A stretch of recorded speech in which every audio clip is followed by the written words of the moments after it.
जमिनीवरती असतो तेवढं त्याला यश मिळतं असं मानणारा मी कार्यकर्ता. मला असं थोडासा एक भ्रम होता की सगळ्यात जमिनीवर असलेला कार्यकर्ता मी आहे. पण दादा आज माझा भ्रम तुटला तुम्हाला बघितल्यानंतर. म्हणजे ज्यावेळेला जॅकी श्रॉफ साहेब या कार्यक्रमाला येणार हे निश्चित झालं त्यावेळेला फारसं मनावरती दडपण नव्हतं. पण तुम्ही आज येणार आहे ही ज्यावेळेला खात्री झाली त्याला प्रचंड मोठं दडपण माझ्या मनावरती आलं होतं की घरी आल्यानंतर काय करायचं आहे, जेवण कसं बनवायचं आहे, काय तुम्ही खाणार आहे, तुम्हाला लोक आलेली चालतील का, भेटलेली चालतील का. कारण आमच्या राजकीय नेत्यांचं वेगळं असतं पण अभिनेत्यांचं थोडंसं वेगळं असतं. आणि दादा गाडीतून खाली उतरले आणि सोनिया त्यांना औक्षण करण्यासाठी गेली. सोन्यानं औक्षण केलं. सोनिया पाया पडल्यानंतर जगोदादा तिच्या पाया पडली. आणि आलेल्या प्रत्येक व्यक्तीबरोबर घरामध्ये प्रवेश केल्यानंतर पहिला प्रवेश कुठे केला तर स्वयंपाकघरात केला. आणि तिथं काम करणाऱ्या सगळ्या माता भगिनींना भेटले, पर्सनली भेटले, सगळ्यांच्यावर फोटो काढला, काय चाललंय काय नाही. मग कामगार असतील, ड्रायव्हर असतील, ह्या सगळ्यांशी भेटले. जेवढी लोक आली त्या सगळ्यांशी भेटले, सगळ्यांना वेळ दिला. आणि मला जो भ्रम होता की मी एकटाच जमिनीवर राहून काम करतोय त्याच्यापेक्षा कैक पटीनं मोठी माणसं काम करतायत ते तुम्हाला बघितल्यानंतर मला आज त्या ठिकाणी कळालं. मी तुमचं मनापासून दादा स्वागत करतो, अभिनंदन करतो, आभार मानतो. कारण त्याला कारण असं आहे की या झाडं लावण्याच्या उपक्रमाची एक छोटीशी पार्श्वभूमी आहे. तुम्हाला त्यांनी सगळी माहिती करून घेतली की इथलं प्रमुख पीक कोणतं आहे, ऊसाचं उत्पन्न किती आहे, पाण्याची अवस्था कशी होती, त्यांना सगळी पार्श्वभूमी मी पूर्वीचा असलेला दुष्काळ, भाऊंच्या नंतर टेंबू योजना सगळं सांगून झाल्यानंतर मी त्यांना ज्यावेळेला सगळी वस्तुस्थिती सांगत होतो त्यावेळेला ह्याची कल्पना कशी सुचली तुम्हाला मी दादा थोडंसं एक मी मुद्दाम सांगणार आहे. 1.5 वर्षापूर्वी विधानसभेची निवडणूक झाली होती आणि त्या निवडणुकीला मला 78,178 मताचं लीड मिळाले. आणि त्या मतासाठी मी ह्या सर्वांच्या सहकार्यामुळे विजय झालो होतो. आणि त्यावेळेला मी असं डिक्लेअर केलं होतं की जेवढी मतं मला मिळाले, जेवढं मताधिक्य मला मिळाले त्या मताधिक्य एवढी झाडं त्या संपूर्ण मतदारसंघामध्ये लावण्याचं मी त्यावेळेला घोषित केलं होतं. आणि दादा थोडंसं झाडं लावण्याचा हा उपक्रम असा आहे की अत्यंत दुर्लक्षित आहे. याच्यामध्ये अनेकदा घोषणा होतात, काम काय पुढे होत नाही. पण मी थोडंसं माझंही दुर्लक्ष झालं होतं. पण एक घटना माझ्या आयुष्यामध्ये अशी घडली, माझं जे तुम्ही घर बघितलं त्या घराच्या कंपाऊंड वरती एक पिंपळाचं झाड आलं होतं. आणि मी तिथं अशा सूचना केल्या होत्या की ते कंपाऊंड वरचं झाड काढा नाही तर ते पूर्ण कंपाऊंड खाली पडेल. आणि तिथं एक व्यक्ती उभा राहिली, त्यांनी मला असं सांगितलं की पिंपळाचं झाड हे देवाचं झाड मानलं जातं, त्याला तोडायचं नसतं. मी ते कंपाऊंड थोडं 2 फुटानं काढलं, ते पिंपळाचं झाड अलगद बाहेर काढलं आणि तिथं रिप्लांट केलं. मी फारसं बघितलं नाही पण ज्याला 6 महिन्यानंतर मी त्या ठिकाणी गेलो तर ते झाड आता 14-15 फुटाचं उंच झालं. आणि मला रिअलाइज झालं एक झाड एवढं मोठं काम करू शकतं तर आपली जी राहिलेली आपण जी जाहीर केलेली जी अभिनव योजना आहे झाडं लावायची ती जर सगळ्या लोकांना एकत्र घेऊन, एकटा सुहास बाबर काही करू शकत नाही, तर सगळी लोक माझ्या बरोबर आली, त्या सगळ्या लोकांनी ठरवलं तर मात्र निश्चितपणे हे 78,000 झाडं लावण्याचा उपक्रम यशस्वी होऊ शकतो. आणि त्यासाठी आम्ही एक आव्हान केलं, ट्री आर्मी नावाची एक संघटना करूया आणि आपण झाडं लावण्याचा उपक्रम हाती घेऊया म्हणून मी ज्याला आव्हान केलं त्याला प्रचंड मोठा प्रतिसाद मला या सगळ्या लोकांच्याकडून मिळाला. महाराष्ट्रभर पासून मला लोक विचारत आहेत की आम्हाला याच्यामध्ये सहभागी व्हायचं आहे. आणि यथाशक्ती लोक मदत करतात. कोण म्हणते मला तुम्हाला आम्ही वर्गणी देऊ इच्छितो, कोण म्हणते आम्ही झाडं डोनेशन करू शकतो. वाढदिवस साजरे होताना आता वयाच्या संख्येएवढी झाडं लावून वाढदिवस साजरा होतो. त्याला पॅटर्न बदलला आता वाढदिवस साजरा करायचा. आणि मला असं वाटतं की जो शब्द दिला, आज सुद्धा आपण जवळपास 4,000 झाडं लावतो. श्रीकांत पाटणकर म्हणून आमचे दुकानदार आहेत ते त्यांच्या वडिलांच्या स्मरणात मोठी 200 झाडं लावत आहेत. श्रीधर जाधव, रणजित पाटील यांनी खूप मोठी मदत केली. आळसंद ग्रामपंचायतनं 500 झाडं त्या ठिकाणी लावली होती. अनेक लोक असे आहेत की आज त्यांच्या आई वडिलांच्या वाढदिवसानिमित्त झाडं लावत आहेत. आज माहुली ग्रामपंचायत जेवढं मला विधानसभेच्या निवडणुकीला जेवढं लीड दिलं होतं तेवढी झाडं लावण्याचं त्यांनी आज घोषणा केली आणि त्यांनी आज 100 झाडं मला इथं आणून त्यांनी देण्याचा इथं प्रयत्न केलाय. त्यांचे असे अनेक लोकांचे सहभाग मला सतत मेसेज आहेत की आम्ही तुम्हाला आर्थिक मदत करतो, आम्ही कोण श्रमदान करतो म्हणून लोक पुढे येत आहेत, झाडं लावायला लोक पुढे येत आहेत. मला खूप समाधान आहे. जॅकी दादा, शेवटी मी राजकारण करतो. राजकारणामध्ये समाजकारणामध्ये काम करत असताना आमचं कुटुंब गेली 40 वर्ष अगदी स्वच्छ भावनेनं कसल्याही अपेक्षेशिवाय काम करायचा प्रयत्न करत आहे. पण राजकारण आहे. राजकारण म्हटलं की यश अपयश, चांगलं काम वाईट काम, टीका टिप्पणी हे सतत चालू असतं. तो आमच्या राजकारणाचा भाग असतो. आणि आता तो थोडस पूर्वीचं राजकारण चांगल्या पातळीवरती असायचं, आता तर राजकारण थोडं खालच्या थरावरती गेलं. मग राजकारण करत असताना एखादं काम केलं तरी लोक चांगलं म्हणतात, काही लोक नावं ठेवतात. नाही केलं तरी समर्थन करणारे समर्थन करतात, जे विरोध असतात ते विरोध करतात. पण हे सगळं करत असताना म्हणजे आज सुद्धा माझ्यावरती अगदी खालच्या थरावरती टीका अपप्रचार सतत चालू असतो. अगदी तुम्ही आज येणार आहे याचं सुद्धा पोटात दुखायला लागले काही लोकांना. जगोदादा येणार आहेत, झाडं लावणार आहेत हा विषय बाजूला, पण ते निंदा नावस्ती टीका टीका हे सगळं करत असताना कुठंतरी असं वाटतं की आपण चुकतोय का. मन असं कधी कधी असं वाटतं की कंटाळ येतो, सगळं त्रास होतो, शरीराला मानसिकतेला त्रास होतो. आणि मग समाधान कुठं मिळतं, ज्या वेळेला राजकारण समाजकारण करत असताना आपण एखाद्याला व्यक्तिगत मदत केली, एखाद्या कुटुंबाला अडचणीच्या काळात मदत केली की आनंद होतो. याच्यापेक्षा दुसरं समाधान कशात होतं, एखाद्या व्यक्तीला वैद्यकीय मदतीमध्ये एखादी मदत करू शकलो, एखाद्याचा जीव वाचवू शकलो तर खूप मोठं समाधान मिळतं. पण ह्या 1.5 वर्षामध्ये मला जर सगळ्यात जास्त समाधान दादा कशात मिळालं असेल तर हे सगळा कंटाळा घालवायचा असेल तर झाड लावलं की मला मात्र खूप मोठं समाधान मिळतं. आणि ते झाडं लावणं जगवणं हे खूप मोठं काम आहे. त्या निमित्तानं आज फ्री आर्मीच्या निमित्तानं आम्ही ते शुभारंभ करतोय. औपचारिक कार्यक्रम सुरू झालेत. आज पण दादा त्या ठिकाणी बदल केलाय. 78,000 झाडं लावताना 78,000 झाडं लावून सोडून देणं खूप सोपं आहे मला, त्याचा उपयोग नाही काय. आमचं धोरण असं आहे की जी झाडं आपण लावतोय ती झाडं जगली पाहिजेत, वाढली पाहिजेत, मोठी झाली पाहिजेत, हे आमची जबाबदारी. आम्ही ज्या ज्या ठिकाणी झाड लावतोय तिथं खतांची व्यवस्था, पाण्याची व्यवस्था सगळं करतोय.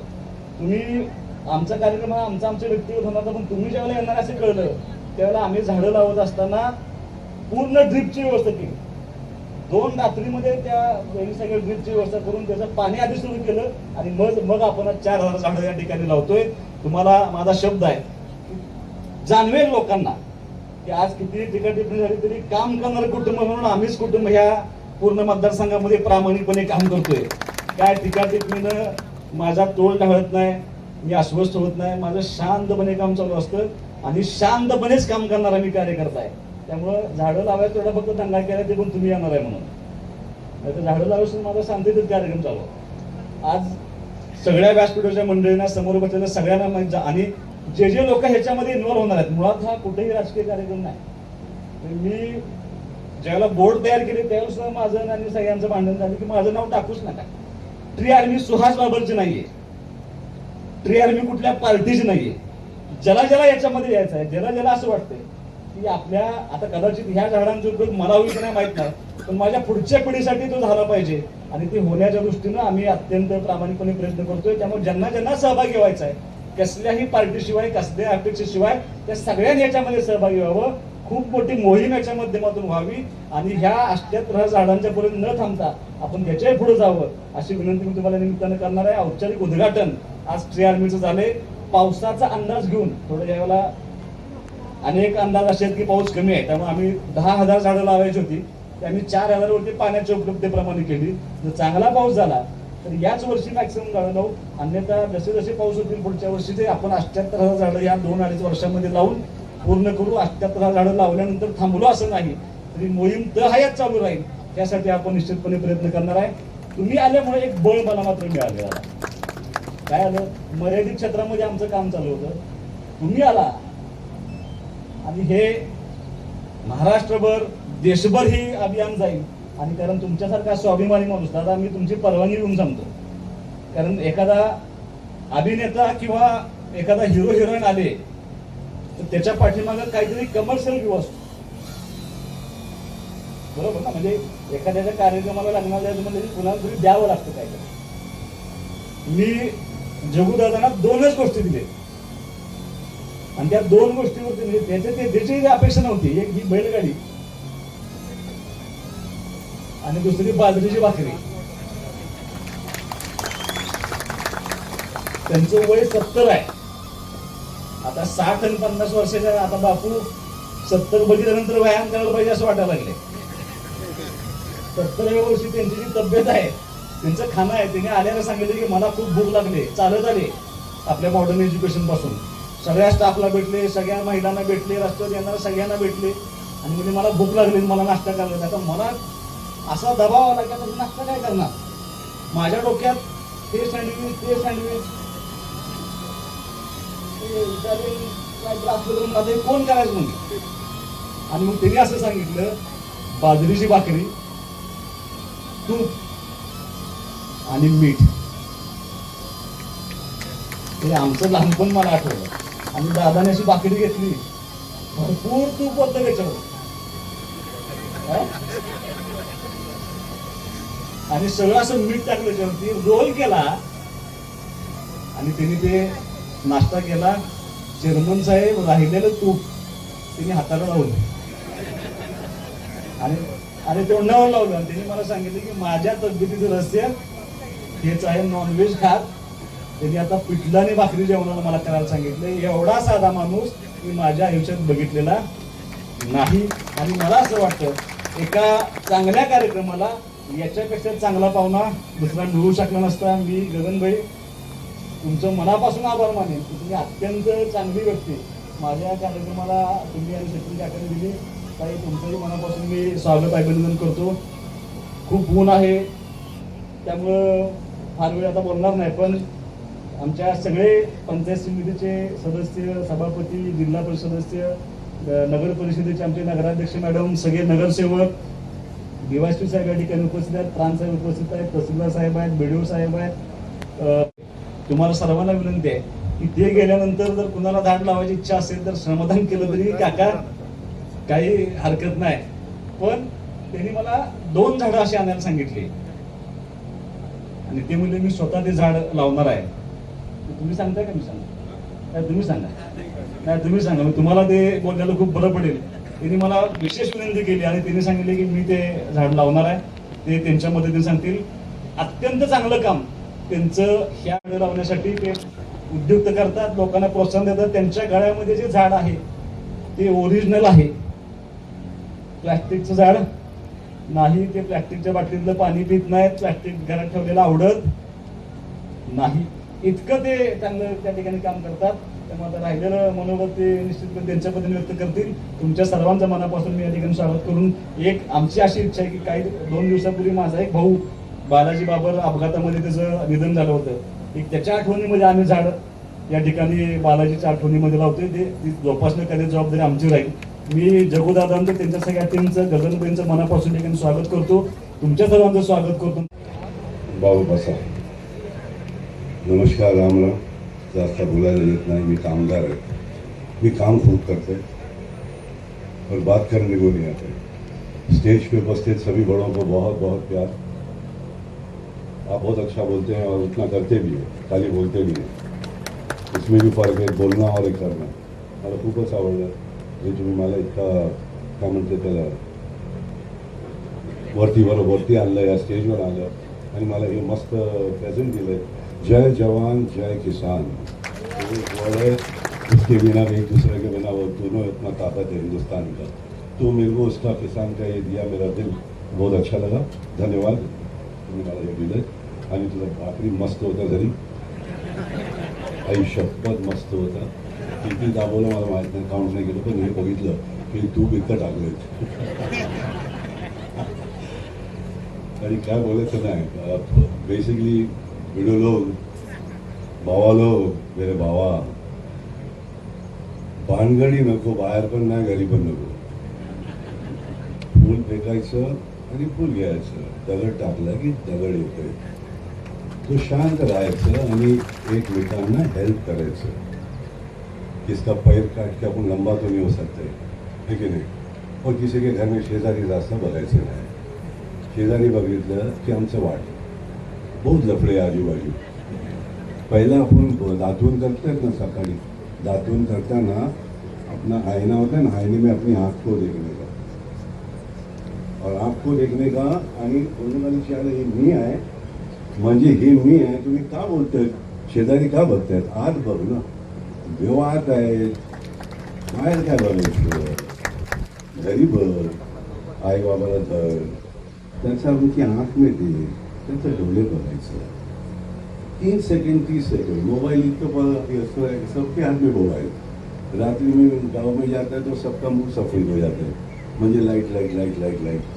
ते वेळ घालायचं. वरून आवाज आला म्हणून बस. Thank you. माँ के आंख में देखने का, बच्चों के आंख में देखने का, उनका पैर हाथ दबाने का. अभी टाइम है, आगे रोने का नहीं. तो अभी जो है माँ बाप की सेवा करने का. That's main thing. झाडं लावायचं म्हणजे मी कोणावर उपकार नाही करत रे. मुल्ला येणार ये बोललं ना मी, ये बच्चे ने बताया कि मैं वहाँ पे पीपल का झाड़ संभाला. वो पीपल के झाड़ की तरह वो खुद है, वो बड़ा हो रहा है. उसको नर्चर करने के लिए पानी चाहिए सबका. क्योंकि ऐसा दिल होता है कि नहीं मैं झाड़ काट के फेंकूँ, ऐसा नहीं है. अरे वो बैल को जरा धूप में से निकालेगा कोई? बैलगाड़ी यहाँ बेचारा, उन लोग तो नारंगी कलर है उनकी बॉडी पे है ना बेचारों की, तो शायद वो आँख में भी गया है. उसको पानी वानी पिला के कोई बोलना, कोई बाबा को बोल कि जरा संभाल गया यार, सॉरी गाइस, जरा आँख मेरा ज़्यादा फिरता है, मेरे को ज़्यादा दिखता है. मगर काम भी करता है. मेरे को बुलाया, यहाँ ग्रीन आर्मी इन्होंने बनाया है, वो सबका हक है. बोलते जिसको लगाने का जाके लगाना, क्योंकि अपने बच्चे लोग ही खाएंगे. सबके घर में एक टाइगर है, सबके घर में छोटा भाई है, छोटा बच्चा है, मेरे घर में भी है. तो मेरे को अगर मेरी फिक्र है, अगर इसको इसकी फिक्र है, तो सब मिलके एक ही काम कर रहा है. मगर सबको अपने घर की फिक्र है. तो धरती माँ अपनी घर आहे. आई कुठं आहे? एक घरी आहे आणि एक धरती आहे. तो धरतीला आई बरोबर ट्रीट करा ना. हो काय खदेड की उसकी वाट लगाने का. उसको संभालू, अपनी को संभालेगा. ते भडकलं की आम्ही गेलं म्हणजे संपला विषय, संपला तिथंच. तो धरतीवर इससे प्यार करून ते सॉइल में जाने का आहे. आम्हाला सर्वांना तिथंच जायचं आहे. आमच्यावर पालं येणार ते आम्हाला माहीत आहे सर्वांना. तो ऐसा करायचं की उससे दोस्ती सबसे ज़्यादा करना चाहिए. सॉइल ते म्हणते ना, टॉप सॉइल कोणी दिसतं नाही आज. मग उधर माटी में जाने का है तो माटी से दोस्ती कर अभी, ताकि वो जब आएगा तो बोलेगा अरे आलं तू आलं का रे, ये आणि पालं त्याचं वर. तो उतना अपनी जिंदगी है. तो जो है लोगों के लिए, अपने लिए भी है. पहला ताकत आना रखना चाहिए. प्लेन में भी जाता है तो बोला पहले ऑक्सीजन खुद लो, उसके बाद में बच्चे को दो. म्हणजे स्वतः तुम्ही, तुझा देऊळ, हात देऊळ आहे, त्याचे तुम्ही पाय था सुबह उठने का, पैर पड़ने का अपना खुद का, तो मालूम पड़ेगा पेड़ भी अंदर है. समझा ना? हेल्थ रखने का. सुबह उठ, अपना पैर पड़े, फिर बाकी सबको बोलो कि तुम बड़े बाप का. निकल लेने का. लफड़े नको, भानगड़ी नको, बोलो ना, फायदा नहीं रे. भानगड़ी फायदा नहीं. फूल मार, फूल मिलेगा. इतना अच्छा इंसान भी नहीं बन के भगवान बन गया, इतना बुरा मत बन के शैतान बन गया. नॉर्मल इंसान की तरह जीते. जय हिंद, जय महाराष्ट्र, आणि जय जय जवान, जय किसान. अरे हाँ रे, ये खाया इसलिए. मैंने, बाबा ने मेरे को बुलाया था झाड़ लगाने. मेरा दिल को अच्छा लगा. मेरा भाईको का बर्थडे है कल. मैं, मगर फिर भी मैं बोला मैं आऊँगा इधर. ये झाड़ लगाने का काम किधर भी मेरे को लेके जा, कुठेही घेऊन जा मला. झाडं लावायचं येणार. तर बाबांनी सांगितलं पक्ष वगैरे काय नाही, इकडे झाडं लावायचे. ते सुन के लो क्या बोला उसने, बहुत डीप बात बोला. बोला उसके लिए टाइम है, उसके लिए बात करेगा वो. मजा झाड़ लगाने का वो पूरे हिंदुस्तान का काम है यार. मेरा अकेला का नहीं. और मैं काय के लिए बोलता है, मी काय मला कुत्र्याने काय चावलं का रे? नाही, असं काय नाही. लावायचं म्हणजे लावायचं, मुलांसाठी लावायचं. पक्षीसाठी पक्षी खाता है, फूल खाता है, मधुमक्खी आता है, दुनिया भर का आइटम आता है. एक आया था, एक पेड़ काटने कुछ लोग आए थे मेरे गांव में. पेड़ काटने कुछ लोग आए थे मेरे गांव में. धूप बहुत है कहकर बैठ गए उसी की छाव. तो बोलने का मतलब जो झाड काटणे आहे त्याच्याच खाली बसले त्याला. संपलं, विषय संपला तिथे. मला असं वाटतं जास्त बोलणार नाही, बोलायला येत नाही. तुम्ही मला बोलवलं, इतका आधार दिलं. इथं आशा आई साहेब, आशाजी भोसले, मेरा माँ, सर्वांचा आई, उनका ये सांगली गांव अपना, उनका यहाँ पैदाइश है. तो मैं सोचा उनके नाम पे मैं एक यहाँ झाड़ लगाऊंगा, उनके आशा जी भोसले साहब. तो मैं, बाबा ने बोला लगाएंगे. तो आशा जी भोसले, उनके गाने तो सबको याद है, आठवण आहेत ना? काय ग देविया, आप देवी लोग हैं, आपको मालूम होना चाहिए. आशा भोसले जी आपके यहाँ का है. दूसरा मैं लगाऊंगा मेरे माँ का बर्थडे पे लगाऊंगा. मैं मेरा औरत मेरा माँ जैसे हे बी मेरा आई गेलं पण माझ्या बायको आहे बायकोचं नाव पण एक लावू. आणि मंदाना तुमचा मंदाना इथे स्मृती मंदाना इथचं आहे तुमचं क्रिकेट प्लेअर आणि आता वर्ल्ड कप येत आहेत त्यांना कॉन्ग्रॅच्युलेशन आणि ऑल द बेस्ट. माझाही नाही सर्व अपना पूरा कम्युनिटी का सब लोग टीवी देखने वाले कि अपने यहाँ की लड़की फुल पावर आणि फुल शक्ती आहे. चला देवा बरं करा. लक्षात ठेवा सर्वांचं. आईबाबाचं सेवा करा. झाडं लावा. जास्त बोलायचं नाही. करत राहा. आणि तू बोलवलं मला खूपच आभारी. Is a very nice boy young boy. मेरा वही भी बता दिया कि मैं 70 साल के मगर अभी भी पैर मैं अपना पकड़ सकते हैं. लवकर भेटूया. आणि मी लावतो आज बघूया किती माणसं लावताय तर त्यांनी त्याचं सेवा तुम्ही करताय. चला येतात किंवा जे त्यांचं कॉन्ट्रीब्युशन तर त्यांच्यासाठी आपण या ठिकाणी टी शर्ट छापले होते. त्या टी शर्टचे इनॉग्रेशन दादानी करावं असं मी विनंती करते. विनंती आहे.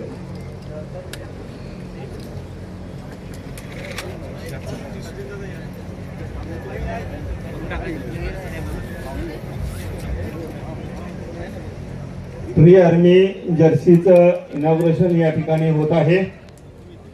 टाळ्यांच्या गजरामध्ये आपण